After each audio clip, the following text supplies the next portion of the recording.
After you get your bow tuned up at Williams, you're going to need the calls to get the turkeys close enough to shoot. The only way to get a stingy pressured bird close is with a quality custom call from Allen and Friends. They offer V-cuts, combo cuts, and batwing cuts for all of your turkey calling needs. The best part? If you order today with our code WDP, you will pay $5 per call and receive free shipping. Order today on Instagram at ANF_custom calls or by email at ANFcustomcalls@gmail.com. Welcome to episode 36 of the Whitetail Distraction Podcast. My name's Austin, and Charles is joining me in the car once again. How you doing, buddy? What's going on, man? I'm doing great. No, dude, I'm excited. It was a nice day today. Me and you happened to sneak out this morning, do a little turkey hunting.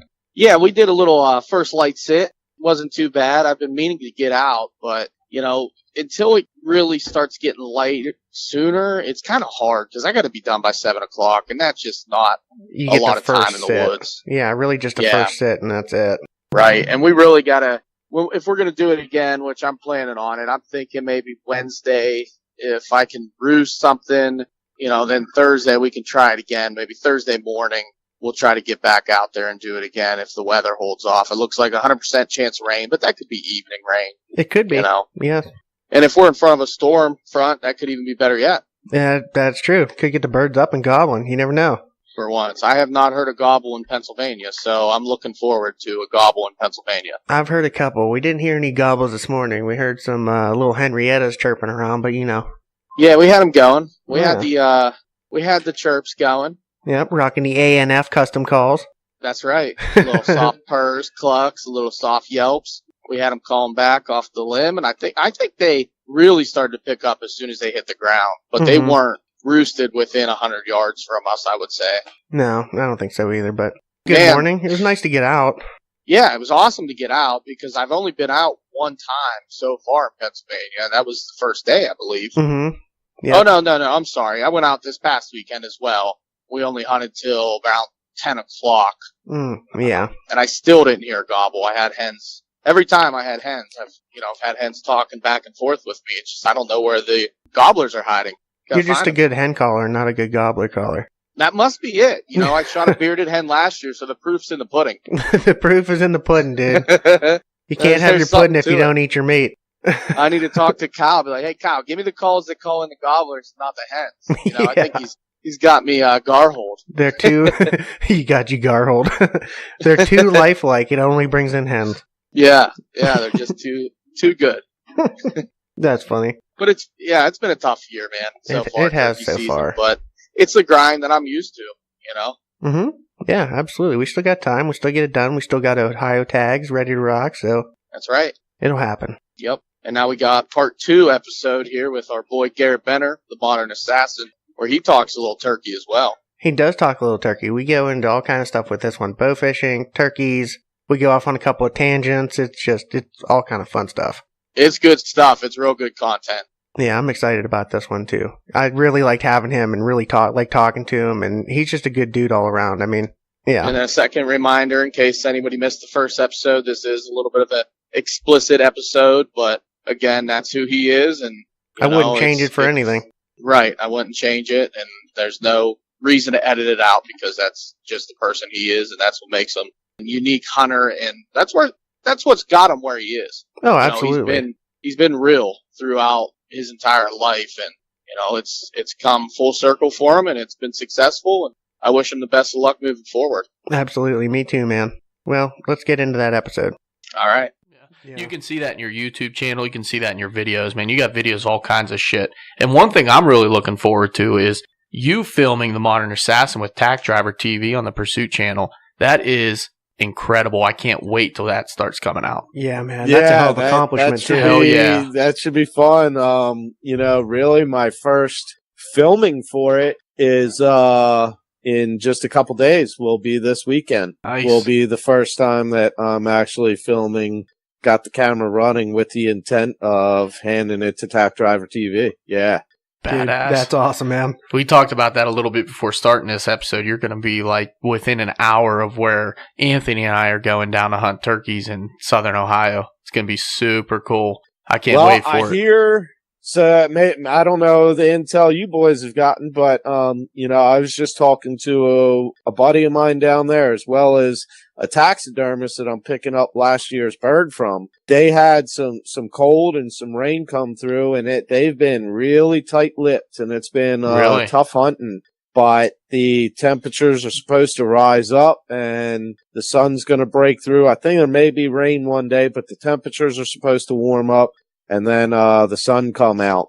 So we should be looking at some good weather this weekend for it. Oh, dude, that's pretty exciting. I'm looking honestly. forward to it. Yeah, I mean, Sunday there was like low percentage chance of rain, but definitely warmer. And I didn't think about this, but that kind of really affects where we go, because it's the most part that we hunt is based around like a rather large creek-based system. So a lot of it floods. So I'm thinking high grounds are going to be money. I mean, there's a lot of high grounds with oak flats and stuff from last year's oaks that should still be pretty good. Hopefully, I mean, that's where we saw them roosting last fall. So hopefully we can get on them, man. I don't really care one way or the other. I just want to be hunting, and we can't hunt here on Sundays, so we're going to make it happen in Ohio. Exactly. I hate that shit. It's such bullshit. Can in a lot of places, but Ohio you can. And there should be a lot of hammer toms out there.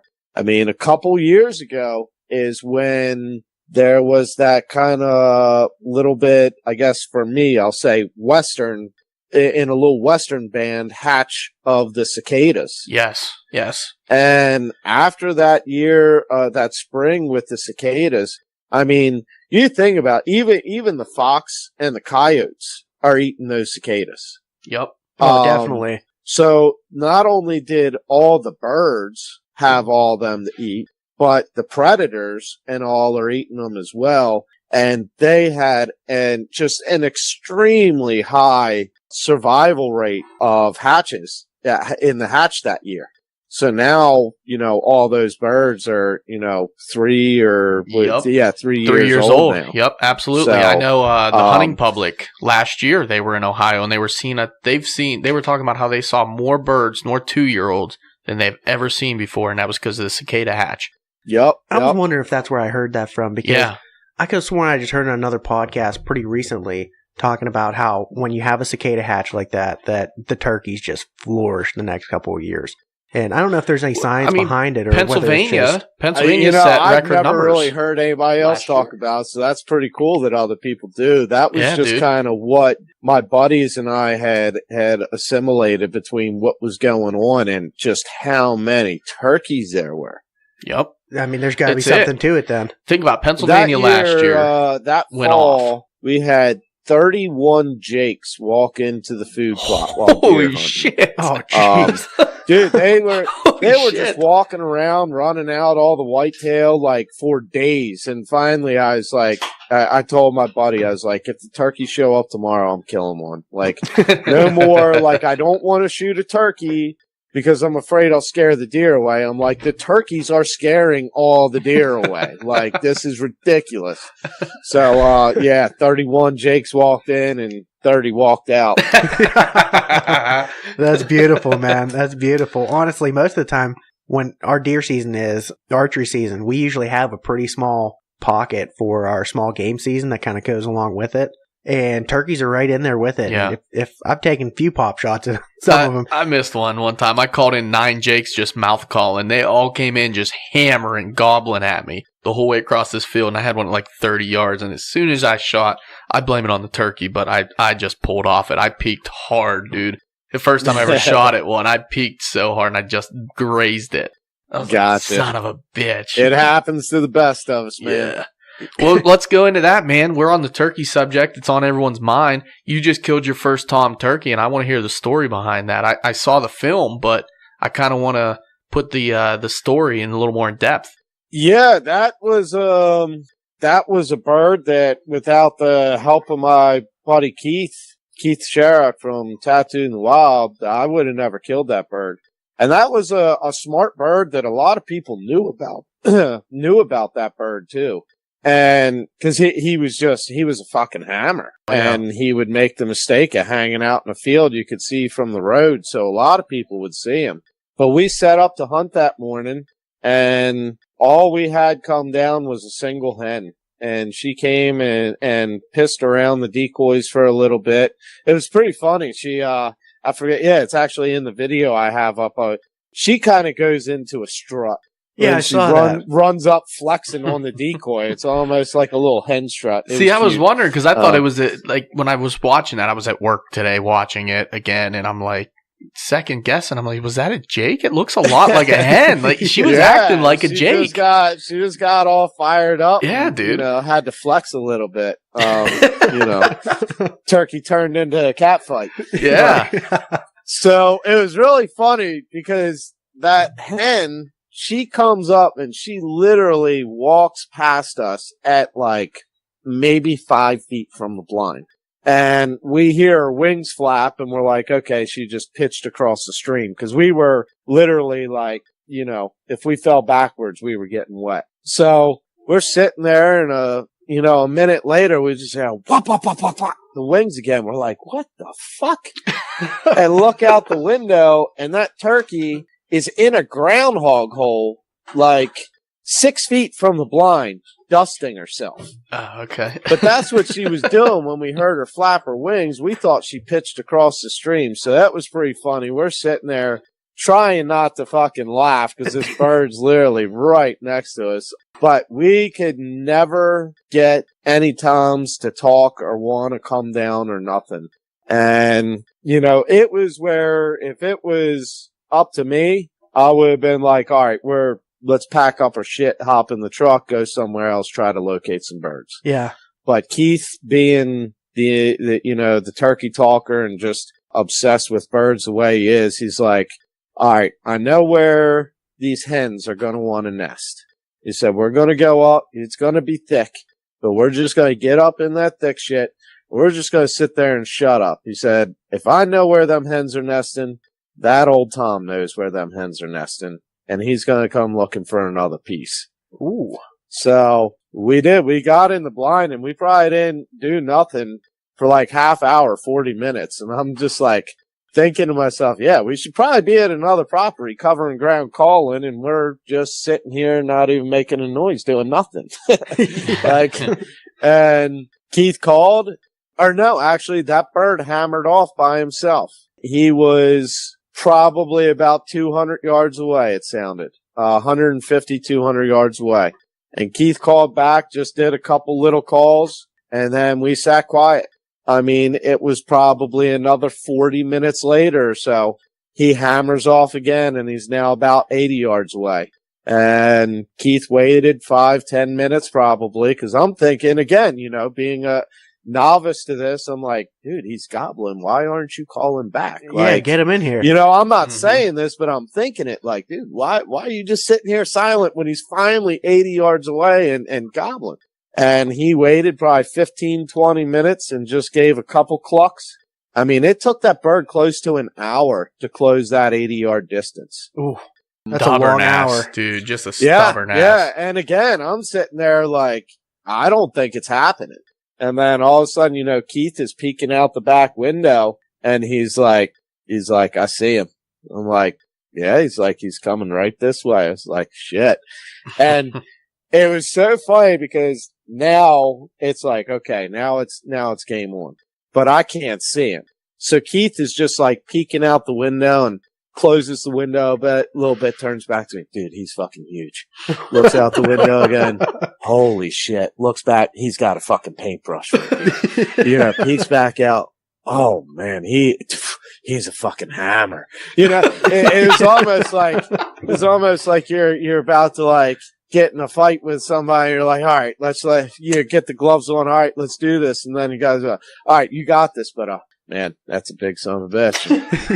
Yeah, but you're good. You ready? I bet that motherfucker hits hard. It's kind of like, dude, you trying to psych me up or psych me out here? Like, don't miss, no pressure, dude. No shit. And again, he's just not making any noise, not doing nothing, and we just let this bird walk in through, and he was out probably about 40 yards, and Keith is like, all right, right here in this gap, shoot him. And just the way one of the kind of the poles in the blind was and shit, I couldn't. I would have basically had to touch the camera with the gun when I took the shot. And, I just didn't feel like I had to rush it there. So I said, nah, just wait till he gets to the next gap. He walks out, and I think it was right then is when he saw the hen decoy. And he sat, and he went into full strut. And as soon as he let down and raised his head up a little bit, I just squeezed it off and railed him. Yeah, that was the first time too. He kept trying to go like in that half strut, but that was the first time he finally went into full strut and just took those last steps. I think he had peeked to the decoy at that point. And it was funny too, because I don't know why, but when I squeezed the trigger, I had an oh fuck thought. And I don't know why. That moment of doubt. That's everything, man. That's everything you do. I have no idea why, because in my mind, I felt like I jumped or something, or maybe because it was Keith's gun, maybe it cracked off just a touch earlier than I expected. I'm not sure what it was, but I felt like I almost fucked up. So that's why right away I come right back down on. And he's just like, dude, you railed him. You got your bird. And even watching, because I had a GoPro in the blind that I set up once that turkey was coming in. And, I watched myself taking the shot, and I'm not shaking, and it's just as smooth as it could be. I really don't know why I had that. Yeah, man, you were a stone cold killer at that point. Because everything was perfect. Yeah. I couldn't have asked for better. Yeah, he went behind that big tree. You raised your gun up. I mean, got it right into that opening. He took a couple more steps, and you just slammed his ass. Yeah, and it was funny because it was inaudible in the video, so I didn't include it. But as it's going, Keith is, get your gun up, get ready. I'm like, I got it. It was like, but I ain't moving now because I know I have the chance of him seeing me. So I was just like, I know, don't worry, I got this. He's like, when he hits that next gap,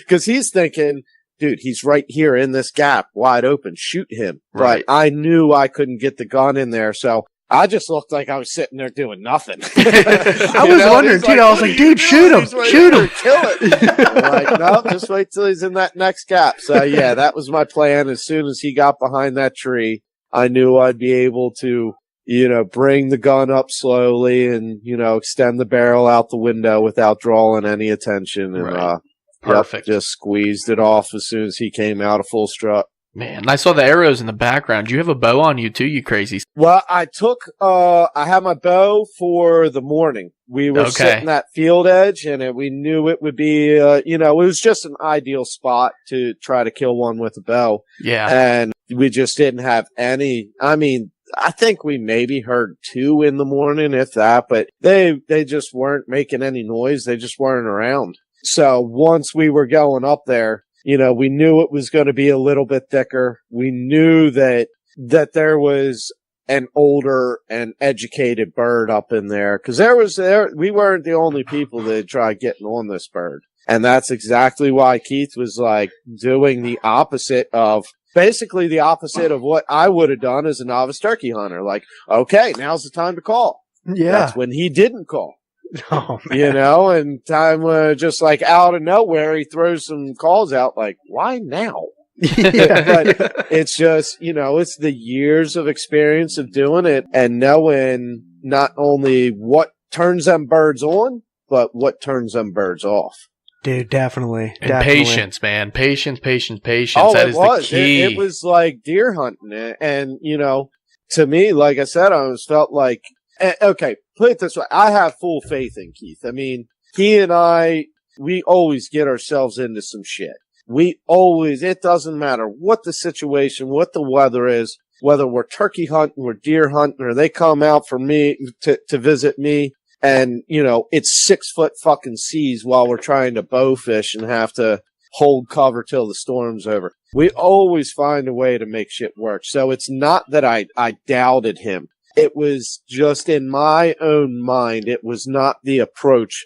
I would not have been sitting there in a blind just randomly on a hillside for 40 minutes doing nothing. I would have been at the next spot, walking, calling, covering ground, trying to find birds, even if it wasn't one to get on that day, but for the next morning. Yeah. And that's the difference in killing a turkey and killing a big old hammer tom. Yeah. That's the difference in, killing a 2.5-year-old buck and killing that 5-year-old wise boy. You know what I'm saying? Definitely, dude. Definitely. And just congrats on a great bird. Absolutely. Thank you. Awesome freaking video, man. Yeah. But the one thing that I have to say about it, yeehaw, brother. Shit, yeah,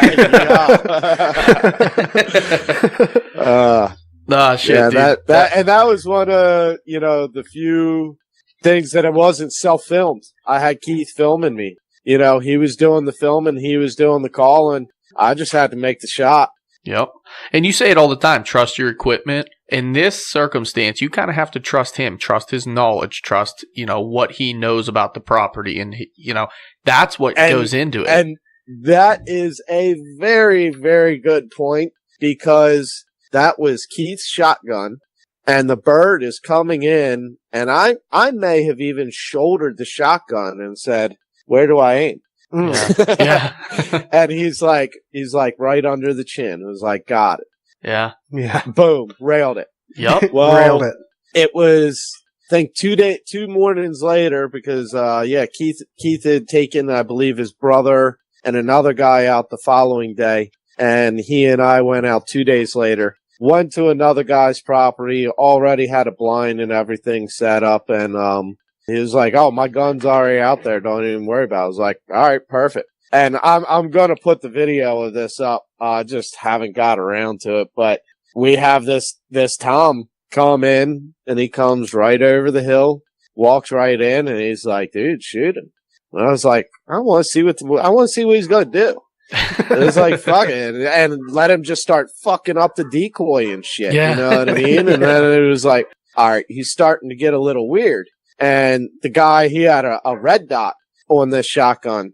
And I lifted up, and I have the turkey's head disappear behind that red dot. Ooh. And I pulled the trigger, and I could see the wad shoot like 4 or 5 inches over its head. Oh, no. Turkey jumps up, takes off running, and I go to, squeeze the trigger again, and it didn't cycle the second shell. Oh. But, and I asked him right after, my buddy's laughing at me because he's filming. He's like, "What happened on that one?" And this bird's standing like 4 feet in front of one of my GoPros. Like, it would have, Perfect. You just would have seen the massacre.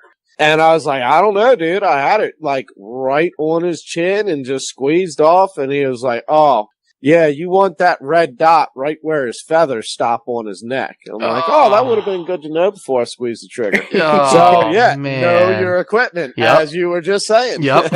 I could have had 2 hammer toms that trip, but just ended up with 1. Oh, man. That's awesome. I'm excited to see that video there, Yeah. too, man. That's going to be a good one. I'll guarantee it. I put up a piece of it. What I said, I can't remember what I said, but basically the turkey, the stare down, the sucker kick, and the shit stomp. It's an up close GoPro video of that Tom walking up, and he flexes and gives the stare down. Then all of a sudden he gives the decoy the sucker kick, like just hits it out of nowhere, and then just runs on top of it and starts shit stomping it. It's turkey attack tactics 101. Oh, dude, that's awesome. So that's part of that video. I'm going to have to find that and take a look at it. Hell yeah, dude. Definitely. All right, man. Well, we're getting up there on time. I want to be, thoughtful to your time and your night. If you want to, we can keep going on. I'm not afraid to get into this next subject, but I got another beer. I ain't going anywhere just yet. I want to get more questions, whatever. Let's get dude, into it. I want to get into bow fishing, and we can split this up even if we have to. But I want to get into bow fishing. That's one thing that you do that you're very passionate about. You're knowledgeable on it, and that's something that we really want to get into. So if you want to get into some bow fishing talk, yeah, well, let's go there. Since it's something that you guys are getting into and want to know more about, instead of me just talking about it, why don't we kind of maybe get more specific and you guys ask some questions? Sure, dude. Absolutely. So, first, right off the bat, we've never done it around here. I have. Well, okay, I've never done it around here. Sorry, I'd like to speak for both of us. What's it going to take right off the bat for a new person to get into bow fishing? All right, my first bow fishing rig was like probably 1980s Jennings Lightning. You know, it was a compound bow that the eccentrics were about the size of a quarter and perfectly round. You know what I mean? Mm-hmm. It was just, yeah, you don't need much for bow fishing. Recurve even will do it. You don't need much as far as poundage. And there's basically two styles of reels. You can either get one that mounts like in where your stabilizer would go. So imagine a Zebco push button reel, like, you know, when you use on your little Mickey Mouse rod as a kid and shit. Yeah. It's kind of like a big boy version of one of them. You just push the button and you're good to go. Or there's another style, the bottle reel, that mounts kind of where your sight and quiver would mount on the riser of your bow. And they just operate different. The bottle reel has a thicker, heavier line that you kind of hand line it. And that's why it goes into a bottle. The line itself goes into a bottle to free flow out of it. And then the spinning reel, which is like the push button Zebco style. But you just need a rest and what kind of reel you want. I mean, you can get a drum reel. It's just an open face spool that goes on the front of your bow and you reel it in by hand. That's what I've But always as used. far as the bow goes, you really don't need anything special at all. Okay. So something old, something you can find either. Yeah. I mean, you can go to your pawn shop and pretty much any bow you pick up in there.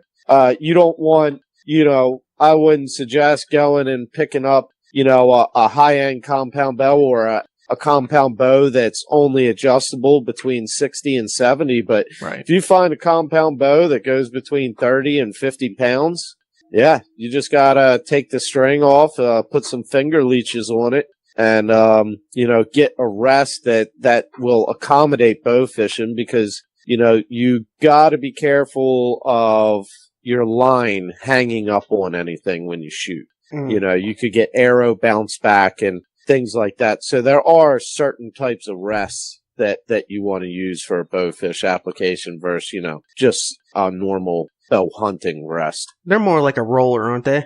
There's all different kinds, man. Okay. I've Some seen the are roller. a roller.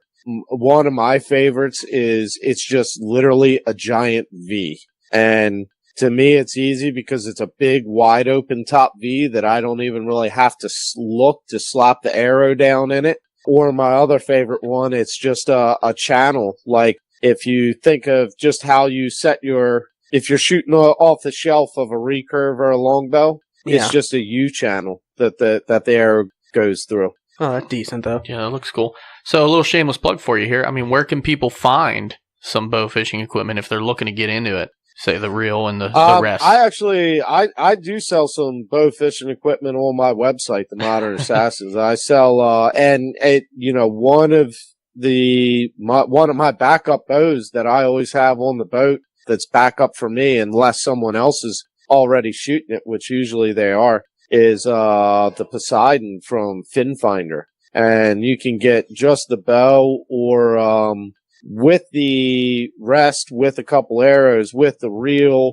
everything you need to go out and start shooting fish. And I want to say it's fully set up. I want to say it's just under $350, but I can't remember. That's still really reasonable, That's though. super reasonable when you're talking about a bow with a whole rig and you can go out and, start shooting carp or rays. It's a great bow. I mean, I have killed a lot of fish, a lot of stingrays with it. I like that bow a lot, actually. I can dig that, man. One of the things you'll find common in bow fishing bows is zero let off. I have noticed that. The reason for that is you may not always shoot at full draw. Right. Let's say a fish is real close, or say a fish is right on top of a big rock.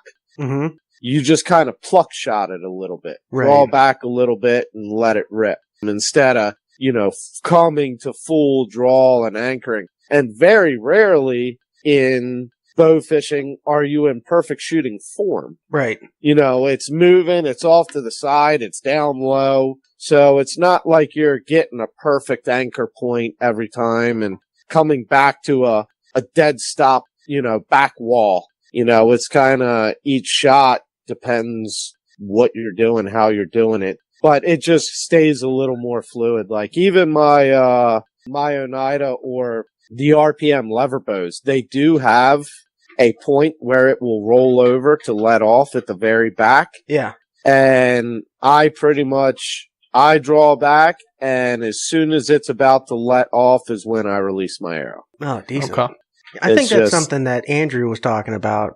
Drew Walters, we talked to him a little bit about bow fishing. He said, you're probably better off using like a recurve because most of the time you're just doing real quick little pop shots, not anything like crazy. And that's why I like the lever action bows, because it's just a smoother, predictable cycle draw than, most compounds, especially older ones that you don't care about throwing around the boat and beating up and shit. They are a little bit rougher in that initial, like real hard to get back. And then, then they have that usually a fairly aggressive valley Mm-hmm. and rollover, and a lot of times you're drawing back and letting down because the fish just disappears. Mm-hmm. And if you have one of them bows that's kind of tough to then let back down, you're just kicking your own ass for no reason. Yeah, Andrew was just hitting me up about bow because his is on the bottom of the river right now. Oh, no. Shit. No way. Yep. Oh, dude. Yeah. Heard That something and sucks. was like, what was that? And the guy was like, your bow. Oh. And Andrew just kept going. And he's like, I said it was your bow. He's like, well, what do you want me to do? I can't turn around and get it now. It's on the fucking bottom. We'll just keep going. Oh, So- man. Damn, Dude, dude. that's A intense. buddy of mine we hit a stump and he jinxed his own self. He said something about, he hadn't fallen off the boat yet or something like that. Cause I said something to him about where he was standing and he just gave me the controls and literally went maybe 5 feet and I hit a stump and I grabbed him to try to hold him, but he was already to where he had to like jump to Oh. land in. So he just didn't fall and do a belly flop. Right.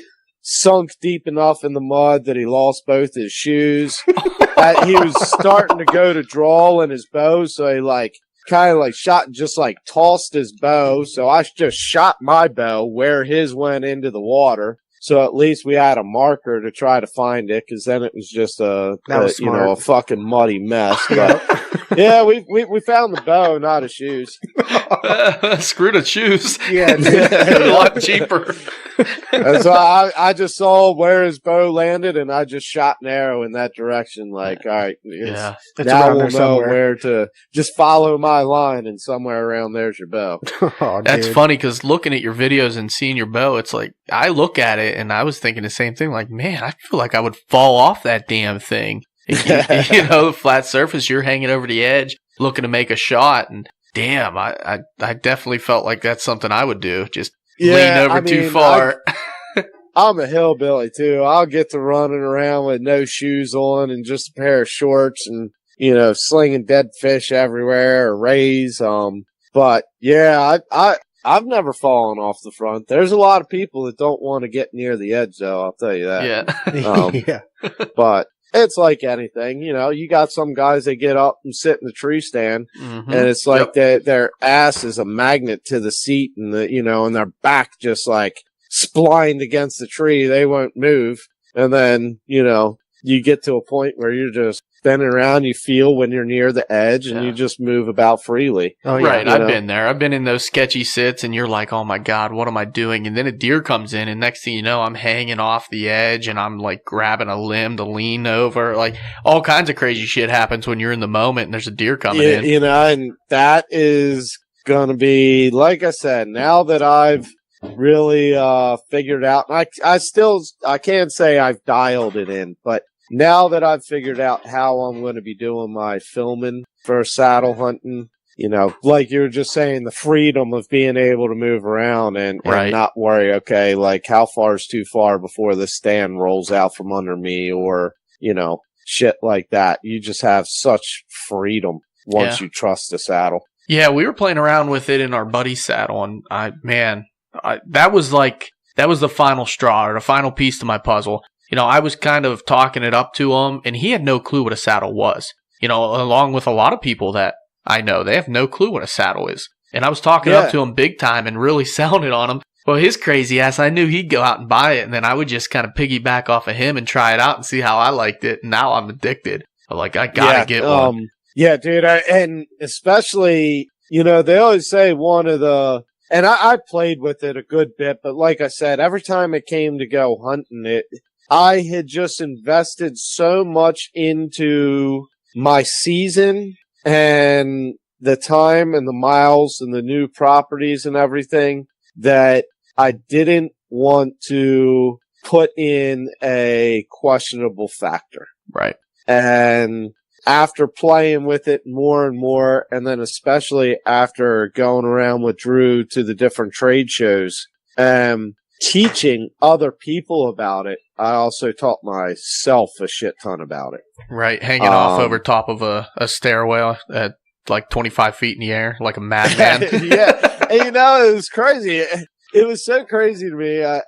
We got set up in that spot, and I was actually driving to park and drop off the trailer, so we didn't have that the whole week, weekend driving through the city and shit. And I called Drew. I was like, yo, I said, put the one pole as absolutely as close to that stairwell as you can. He was like, why? I was like, because I'm just going to hang over top of it. And anyone going up and down that stairwell is going to be like, what the fuck? So, sure enough, anybody that went up and down the stairwell just came around the corner. But everybody's like, man, you're crazy. I'm like, why am I crazy? It's a 25-foot drop. Yeah, It's on the stairs, but do you really think a 25-foot drop out of a tree is going to feel any better? Yep. No, I couldn't agree more. Trusting it in a hunting situation. Exactly. Like, why is that crazy? Exactly. No, I mean, the pool itself, just being a mobile setup pool, it's like, man, that's the only thing I would question.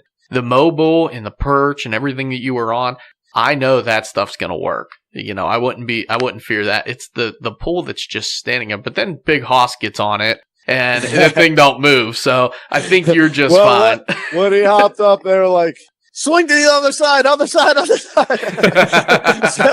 I hurry up and swung to the other side as a counterbalance.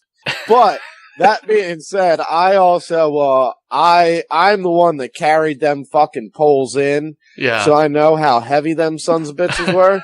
And I helped bolt them all together. Yeah. So I knew how strongly lag bolted and everything else that they were before I just went swinging around on that shit. And that's something to talk about too. That's the same with other people's stands. I don't like hunting other people's stands. Even if some people, if they see a stand on public land, they hunt it. No way. I do not. Because I don't know who hung that stand. Yep. How well they did it, when they did it. I would feel so sketch going up in it and getting in it to hunt that I'd rather just, pick a spot a couple trees over if that's where I wanted to hunt even. Yeah, I couldn't agree more, man. It's trusting your equipment and what you do. Don't just, says I can hang from it and go for it. Yeah, I would never, ever, ever hunt another person's stand. Like, even if it's a ladder stand. And I have, like, looked at them and, maybe just seen what they're doing. But, dude, you don't know what that person knows. Like, that person could have just thrown it up not knowing a damn thing what they were doing. I'm not going to climb up in there and put my life at risk on someone else's setup. I trust what I put up. Even, hunting my buddy Anthony's stand the one time. He had been in it, and he had set it up for him. Now, he's a giant ogre, and he's way taller than me, and he's also sitting like 4 feet to my left. But he set it up for him. So me even taking the steps between like his sticks and stuff, holy shit, man! I was working to get up in his stand. I was like, I'll never do this again. I can attest to that. I actually climbed up those sticks so I could hang a second set, and dude, I was reaching to get into that thing. It was rough. He's so tall, it just. Yep, that's the way my one cousin is. He's a tall son of a bitch. He barely needs steps to get up in a stand. Yeah, dude, seriously. Damn. Seriously. But I mean, Anthony, he's got some freaking faith in me because every time we've gone and hung a double set, I'm the one hanging them. So yeah, he's climbing into it whether he likes it or not. and talking about, what you just mentioned of you don't know what that person knows. Right. As to why they set the stand there or whatever. Something I was told long ago is, you always find old wooden stands and remnants of wooden stands out in the woods and shit. Oh, yeah. And it makes you think, was this a good spot or was it not? And, something I learned long ago is look what it's constructed of and how it's constructed. If it's just made of a bunch of random scrap bullshit that's barely nailed together and then screws in some spots and screws half nailed in and bent over, it's some guy that half-ass built it with half-ass shit, and he probably half-ass picked the spot he put it. If you find a stand that's well constructed out of good materials and someone took the time to get that out there and construct it well, they probably also took that same type of approach in the spot they picked to put it. That's a good point, man. I mean, I've heard a few people be like, I was walking through and I saw the old stand, and if it was good back then, it's good now. Yes, maybe. I like your approach to it a little bit better. I do too. Yep. If they took the time and they really built that stand and it's still up there, it's not one of those ones that's freaking hanging off or laying on the ground and just kind of half janky put together. Look at what it's built. If the guy that built it did a good job building it, he probably was also intelligent in picking his spot and hunting. And here's the other thing. I have spots where I had tree stands for 5 or 6 years that are now parking lot. So you can't say because it was a good spot then, it's a good spot now. I mean, it's something to maybe key in on. Like, put it this way. If I find an old stand when I'm scouting, I do mark it. And I will, like I was just talking about, look at what kind of materials we got, what it's built of, this and that. But I'll mark it so then when I can get back and look at the bigger picture, I can see, well, that looks like it was just popped up in the middle of nowhere. Or, when I zoom way out, this is the end of, not just a point, but like a 2-mile long ridge. Oh, yeah. And things like that. So it can always, it's good to look at as a piece of the puzzle. Oh, absolutely. Yeah, and shit changes all the time. Our absolutely. Best spot. Like I said, some of my best spots are now literally parking lots. Yeah, our best spot when I grew up. What are you going to do with that? Yeah. I was 12 years old, up until I was like 15. There was one spot we went up first day of rifle. Every year we'd see, 60 deer was not an underestimation of how many deer we'd see. I don't know how we got to this point from going into I know. Well, we're going to come back. We're going to come back, I promise. All right, bring it back. Reel her in. But to your point, and there's no problem with that. We go down rabbit holes all the time. But, that spot, when I was getting closer to 16, 17 years old, they clear cut the section across this field on private land that we weren't able to hunt, and a lot of people used to hunt and push the deer from that property to us. Well, when they clear cut it and messed it all up, nobody hunted it anymore. We stopped seeing deer. That would be a spot that I would guarantee you for the last 40 years was probably a primo spot to hunt. As soon as they changed the terrain around a little bit, that spot became dead and we no longer hunted it. We'd see 3 deer, 5 deer a day. So it did get, little things can change properties. So, and something is even more simple than that. I had a property that, we used to kill almost 10 deer a year off the same piece of property. And all of a sudden, things changed and it just wasn't what it was. And one of the things that we really think happened and attributed it to was where these deer would funnel through kind of between these two, kind of where 2 neighborhoods kind of backed up, the deer would funnel through there. Now, we couldn't hunt that pinch, but it's a pinch that the deer came through to get to us. The kids that live there got to be high school age and started partying and having cars drive in and out and shit all the time. And it literally shut down the deer from using that as a funnel. Yeah. So it wasn't even anything as crazy as a clear cut or, getting sold off or anything. It was literally just the human activity cut that end off to where they no longer filtered through there. Damn. Yeah. So let's bring it back. Okay. Let's bring it back. Reel it in. That was really good, actually, and I'm glad we went and talked about a lot of that stuff. But so let's go into where can people that don't have a boat, or how can people bow fish for fish? Is there other options other than having a boat to fish off of? Gotcha. you have to check your regulations on this kind of stuff. Because, like, most creeks, a lot of them will have carp in them and suckers in them. But, like, for instance, in Maryland, you can't bow fish in any creek if it's designated as a trout stream. So there's things like that. But really, the best would be wade in shallows. You know, wherever you got a shallow flat where you can walk around and you can see the fish, you know, and especially getting into May and June, if you can get out in the mornings, sunrise is when that spawn is going to take place. So you'll see the disturbance in the water and the activity, and that'll let you know where the fish are and then how you get to them. I mean, we've done it from a canoe. I know people have done it from a kayak, even people do it from a paddle board. But yeah, you can certainly wade, you know, the banks or in the shallows of creeks or reservoirs or, you know, lakes, whatever, wherever you find carp, really.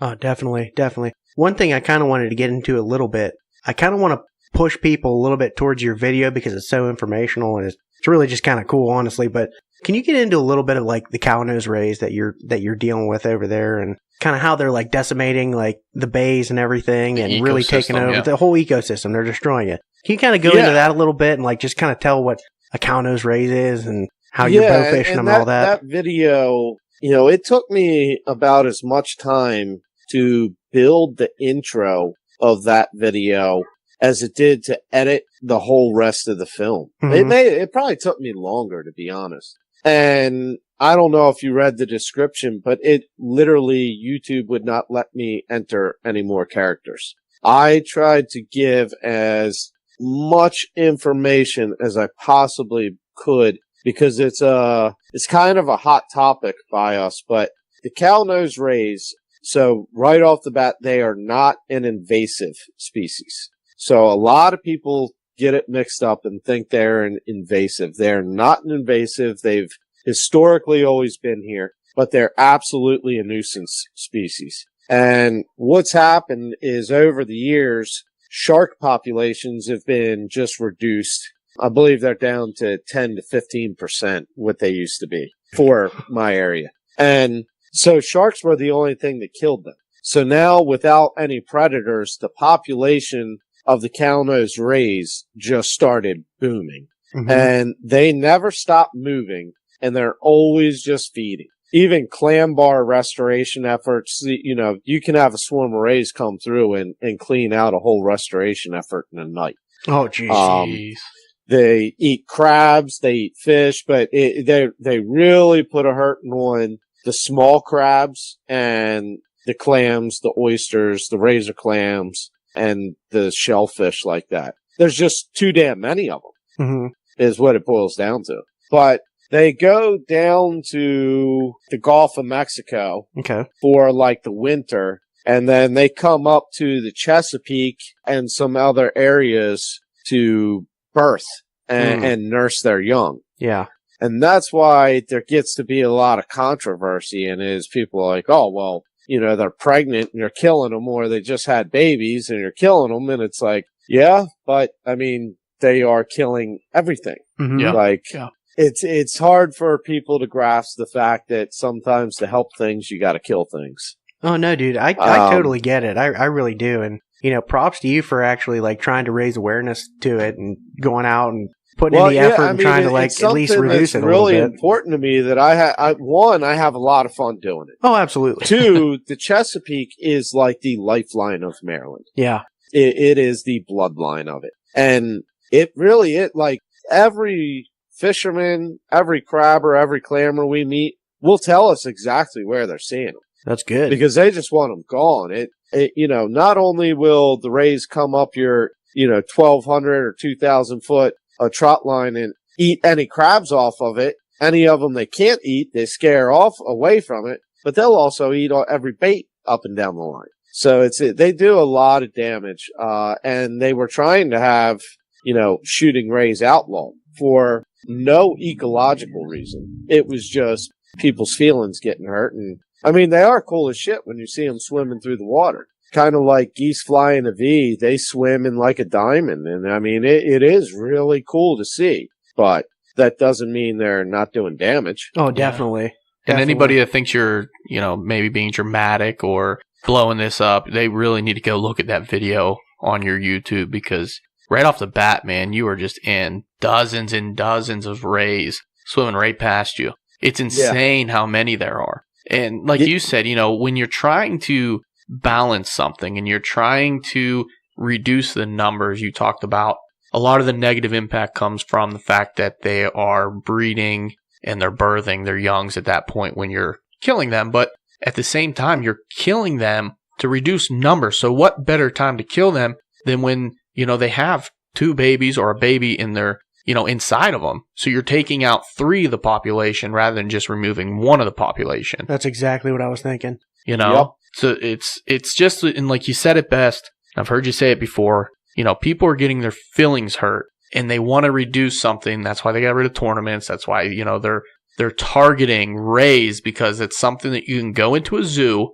or, an aquarium and you can pet them and they're cute and they're awesome. But people get too attached to things that you can find in that zoo atmosphere or that aquarium atmosphere, and they believe they're pets. They don't see the damage. They're not, and I don't want to take your quote. I was hoping you'd come up with this, but people are highly opinionated and poorly educated. You've said it a million times. Very true. Yep. And I love that quote, dude. That quote goes way beyond bow fishing for rays. But man, where was it more I true. said that at? I remember saying that at some point. I heard you say that on a podcast. Gotcha. Yeah, on another podcast, and I was like, dude, that is perfect. Perfect. And that's the way I really feel about it. And, that's one of the reasons I took so much time to put so much information in that video, is because I knew I was going to get so much hate over it and so many opinionated people. And I always say, use hate to educate. When people hate you or give you shit for something you are doing, you are either doing something really shitty or they're not educated about what you're doing and why. Yeah. There's a lot of people not digging those beaches, huh? You need to me, you either have the responsibility to stop what you're doing if it's that shitty, or take a moment to explain and educate the purpose of why you're doing it. I couldn't agree with that more, man. We've kind of been in a battle lately with the Sunday hunting. That whole crowd, like, it's very highly contested in Pennsylvania, and they're trying to work on getting it, and there's a lot of people who aren't educated that are going against it. And there's some people who are educated like us, and we're really for it. Like, we really need it. The deer numbers are super high. They need to be lowered. It's only a few extra days a year. I mean, there's so many pros to it and so little cons to it, and people they're fighting it because they don't know. Yeah, and most of the cons are made up. Yeah, it's total absolutely. bullshit. And, anytime they have the cons, and it's just typical argument, people come up with a reason why they don't like it, and then they try to justify it, and then you come back with 4 or 5 reasons why their reason doesn't make any damn sense, but they still fight it. It's wild. Yeah. It blows my mind. There's a lot of parroting of false information. People hear it, they repeat it, other people repeat it. Well, if everyone's saying it, that must be true. Right. And that's not how things really are. And Sunday hunting in Maryland, there's certain Sundays in certain counties that you are allowed to deer hunt on private land only. Huh. So it's still, it's all highly regulated, when it's just like, it's a fucking day of the weekend. What's the difference? What's the difference? And it's funny, you hear so many people say, it's going to decimate our deer herd and it's going to create so much more pressure. Well, then tell me why states like Iowa, Illinois, Ohio, Kentucky, the states with the biggest deer and some of the best management, allow Sunday hunting and still get by, but Pennsylvania is not going to be able to do it.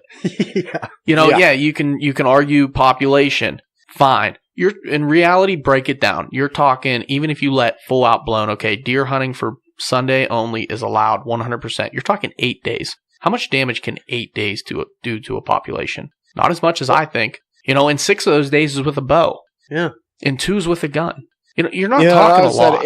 If biologists,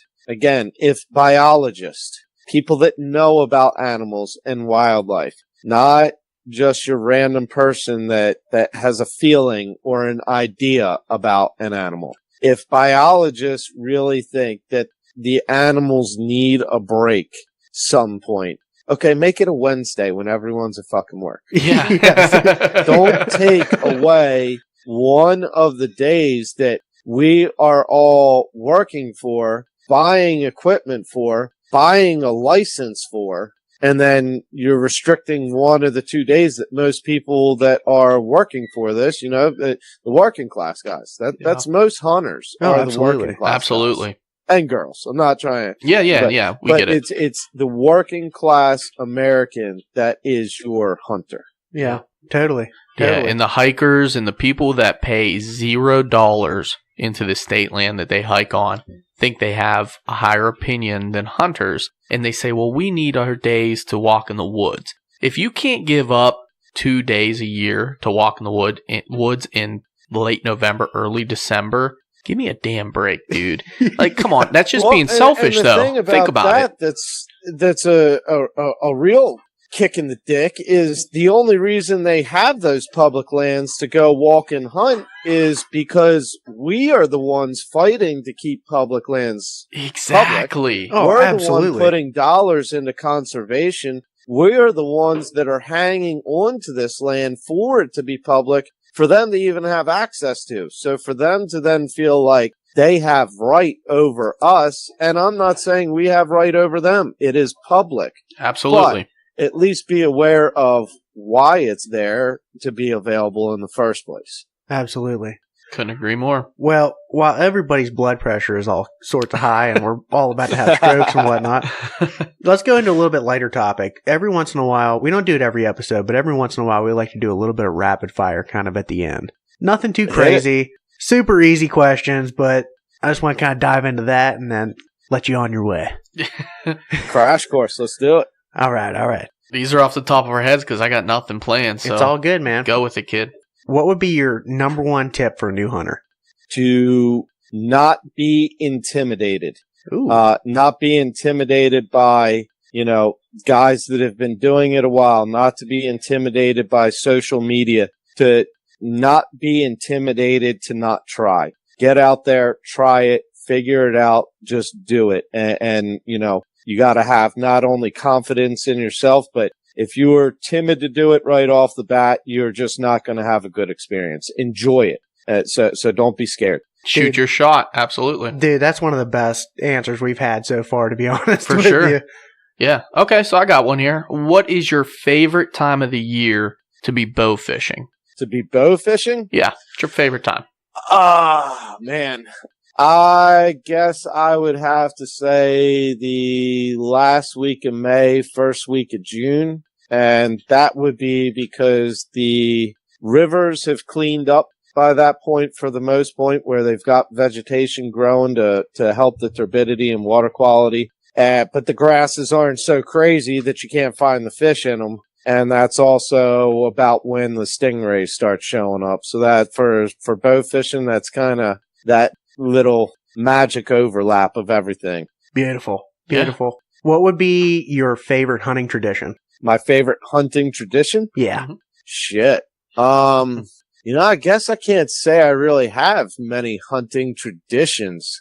I have a lot of hunting routines, but I guess because I solo hunt so much, I guess I can't say I have a lot of hunting traditions, but, just the routine of getting the camera and everything else together to go basically try to capture and be part of a production. Damn, dude. I dig it, man. All right, man. That's a hard one for me to answer. I don't have many traditions, Now I'm starting to build some traditions with guys. Tattoo in the Wild, at the weekend I'm going out this weekend to go hang out with them. It's not only because turkey just opened up, they're out there killing birds right now, but it's, one of my best friend's wife's birthdays. So I make sure I'm out there for that party every weekend. And, so we kind of have that kind of tradition going on. But, yeah. Yeah, that's typically part of that question, too, that we even mentioned. What is, if you don't have one, what's one that you're starting to create yourself? So that's a good point to touch on that. All right, I got one off the limb here. Now that you've killed your first tom, are you hooked on turkey hunting? Oh man, I was hooked before that. I was hooked the first time I heard one gobble his head off right behind me. You know what I mean? But I was just talking about I shot that one turkey with my bow, but that was while deer hunting. So to me, I still have not killed a turkey with a bow, and that is my goal for this year is to kill a turkey with a bow, and I'm eaten up by it. Nice. Dude, that's Nice. awesome. That's awesome. I was just finishing up fletching, doing a big 4-fletch on an arrow with some turkey feathers from a turkey I took off of one of the properties I'll be hunting this weekend. Oh, nice, man. Yeah, so that'd be pretty cool if I can cut a turkey's head off that's fletched with a turkey from there. Yeah, his cousin kills him. Right? That'd be badass, dude. Well, man, we've taken up a lot of your night. We really appreciate you coming on. You want to, one more time, go out there and plug wherever anybody can find you, what you got going on, all that fun stuff? Yeah. Again, my name's Garrett, Modern Assassin. You can find me on pretty much all social media under the Modern Assassin, Instagram, _modern_assassin. My YouTube, the Modern Assassins. And as far as what I got going on, it's a lot. Got a lot of crazy shit in the works. I'm just now starting to film as the Modern Assassin with Tack Driver TV for the Pursuit channel. Been doing a lot of work with East Coast Bow Hunting Podcast boys. I've been working very closely with Drew from Wild Edge. Let's just say that the Wild Edge is becoming closer and closer to becoming the complete mobile hunting system. Yep. And not just a climbing system. You know, like I said, I'm working on my own camera arm. I think that's probably going to be in partnership with Wild Edge as well. And I'm just always grinding out my own videos and yeah, raw, real, no bullshit. Just, putting it out there the way things really are. Dude, Couldn't have that's said awesome. it better. Yeah, couldn't have said it better, man. Hell That's yeah, dude. awesome. Well, we really appreciate you coming on, man. Like, taking time out of your night and kind of bullshit with some dudes from Pennsylvania that kind of hunt, kind of fish, getting into filming, getting into bow fishing, all that fun stuff. We look up to you, man. It's pretty cool. Yep. Well, I appreciate that for real. And, that's exactly why I enjoy doing this is most of what I've done, I'm self-taught and I'm just highly passionate about. So anytime I can save someone a little bit of learning curve or just share knowledge, I'm all about it. So if you boys want to do it again, you got my number. Anytime, man. Absolutely, Anytime. dude. We appreciate it 100%, man. I had a lot of fun, and this was a great episode. There's a lot to be learned, and it was out there, like you said. Raw, real, no bullshit. 100%, man. Yeah. All the way. Yeah. Yeah. Well, a huge shout out to Garrett Benner for coming on the podcast and putting up with us for as long as he did. He's such a freaking awesome dude. I love that guy. Yeah, we even, after recording, talked to him for probably another hour or so, just, bullshitting back and forth. It's the type of guy that when you get him on and you start talking, you immediately click and you can just relate to so much stuff. Well, I really want to thank him also for sharing our stuff and posting it. He made a couple really cool posts, and I really appreciate, stuff on his social media and everything that he's posted for us, giving us a shout out. And he really enjoyed it. He's texted me personally saying, hey, man, I had a great time. Let's do it again sometime. So Yeah, I know he enjoyed it. I know we enjoyed it. And it was just a good all-around conversation. absolutely. He's welcome to come back anytime he wants. Absolutely. I'd love to have him on again. Yeah, man. Well, if anybody out there wants to find anything more about the Modern Assassin, he plugged it in the end, but I'm going to plug it again. Go over to his Facebook and Instagram at The Modern Assassin. Go over to his YouTube, The Modern Assassins with an S. Watch his videos. He's got some really unique content on there. Stuff that you don't see really anywhere else. I mean, seek a deer hunt, shooting geese with a bow. I mean, just all kind of stuff. And he's a really cool dude, and you'll see that in his videos. Yeah, absolutely. He says it over and over again, and we say it over and over again. Raw, real, no bullshit. And when you watch his videos, they're raw. They're real. Definitely real. And there's no bullshit. Yeah, and really that's what a lot of people can relate to, I think, more than the prettied up version you usually see on TV for entertainment purposes. He's giving you a different type of look at everything, a more real look at what hunting is and, what the outcome of what we're doing really comes down to. So Yeah, no, absolutely. yeah, thanks a lot for everybody that listens to us and put up with our 2-part episode. You know, if it's something that you guys enjoyed, having a guest like that rather than doing a long 1 episode, breaking it down to 2 episodes so it's a little easier to listen, you know, we'd like to hear about it. So go on to iTunes or wherever you listen, give us a 5-star rating and a review if you would be so kind, because that really helps our podcast, really helps us grow, and it helps us gain recognition. So maybe more people can listen to us out there and enjoy a little bit of what we have to offer. Absolutely. And I would also like to point out, head over to Chasing Tails Outdoors podcast and check out the Chasing Tails Yakking for Bass Challenge. This thing is going to be awesome. You head over to Tourney X and you sign up for the championship, then go over to the Facebook group. It's a closed group. But if you register for the tournament, you're welcome into the group. And basically what you're doing is you're competing against your favorite podcast host and YouTube creators, and it's the whole month of June. We're basically bass fishing against each other, having fun, posting pics. I mean, you can win prizes. There's all kinds of people involved. It's going to be super fun. Yeah, absolutely. We've been posting stuff all week long, mostly to your creativity. Well, the fee's $25. It goes to a good cause. Part of that money goes to the Sportsman's Alliance. I believe Sportsman's Alliance, right? Yeah, I think so. Yeah. Well, if you want to find more details about it, head over, listen to his latest podcast about it. Super fun. It's a great podcast to listen to. Also, head over and give them a 5-star review. Listen to some of their podcasts. Walt's a really good dude. He's been on the podcast. You guys have heard him before, but I was just going to say that Chasing Tails is probably one of my favorite podcasts. It's something that I listen to whenever the episodes come out regularly. And this Yakking for Bass tournament, it's going to be a great opportunity for everybody out there just to get out, have fun, go fish, and do their part in giving back to conservation. And at the same time, it's going to be really enjoyable. But, I mean, what he's doing, it goes beyond just having fun and fishing, because he does give back he's giving back the money to the right places, and he's really helping where a lot of people out there, they don't know what to do, how to give back to conservation, or how to do their part, and maybe they have that void, you know, and I'm actually one of those people, because I have the ability to do it, but the time or knowledge, I guess, to know where to go or what to do, and I don't put in the time to research it. So something like this where I'm subscribed, you're subscribed to it, we're already signed up. You know, $25 we gave in to go fishing, and from that, you know, our money's going to go to a great place. So I'm pumped about it. I am too, man. It's a really exciting thing. And like I said, head over and listen to that podcast. That's where you're going to get all your information. There's going to be a couple more podcasts to come that just kind of give a little bit more detail to it, find out who's in it, and it's going to be really fun. Make sure you head over to our story too on Instagram every day. We're going to be posting something about it. Same with Walt. It's just, everybody's hyping it up. It's going to be a blasty blast. Absolutely. It's going to be a good time. Yep. And while you're over there, send us a message on Instagram. Say hey. You can send us a message on Facebook. You can send us a message on YouTube. Go Wild. All those fun places. You know where we are. Twitter now. Yep. Get on the Twitter sphere. Tell us what you want to hear. All right, guys. Until next week, the distraction is real. The distraction is real. Let's go. Go shoot a turkey in the face.